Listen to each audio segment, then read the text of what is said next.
Makina e mamografisë për kontrollin e kancerit të gjirit është vendosur këto ditë të muajit janar para njësisë vendore të kujdesit shëndetësor në qytetin e Gramshit, duke u ardhur në ndihmë grave dhe vajzave për kryerjen e kontrolleve parandaluese. Sipas grafikut të ri të hartuar nga Ministria e Shëndetësisë, mamografia nuk do të kryhet me vetëm gjatë muajit tetor, por do të jetë e disponueshme edhe në muajt e tjerë të vitit, me qëllim rritjen e kapaciteteve të kontrollit dhe zbulimit të hershëm të kancerit të gjirit. Drejtoria e Njësisë Vendore të Kujdesit Shëndetësor në Gramsh ka disa ditë që ka afishuar njoftimin zyrtar, duke ftuar të gjitha gratë dhe vajzat që dëshirojnë të përfitojnë falas nga ky shërbim si një masë e rëndësishme për mbrojtjen e shëndetit të tyre.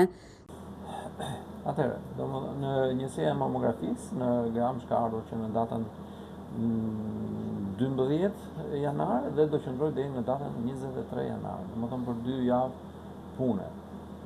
Gjatë këtyre ditëve, njësia e kujdesit shëndetësor vendor këtu në Gramsh ka bërë vërtet një organizim shumë mirë.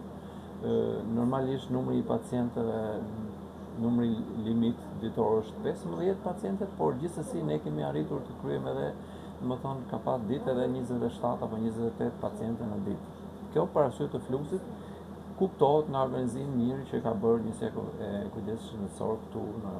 Përgjithsisht jam i kënaqur, domethënë dhe me rezultatet, përgjithsisht domethënë pacientët kanë dalë me rezultate të mirë dhe kjo patjetër që na kënaq të gjithëve. Gjithashtu një tjetër gjë pozitive është domethënë që është rritur goxha edhe interesi nga gratë për të kujdesur për gjirin dhe për të kryer kontrollin. Kuptohet, gjërat vogla ka patjetër, por duke vazhduar rregullisht kujdesin shëndetësor, patjetër domethënë që edhe ato gjërat e vogla kur kapen në kohë arrim edhe ti ndjekojmë. Ose shërbimi drejt për drejt në Gramsh këtë vit lehtëson ndjeshëm aksesin dhe rrit pjesëmarrjen në kontrollet parandaluese.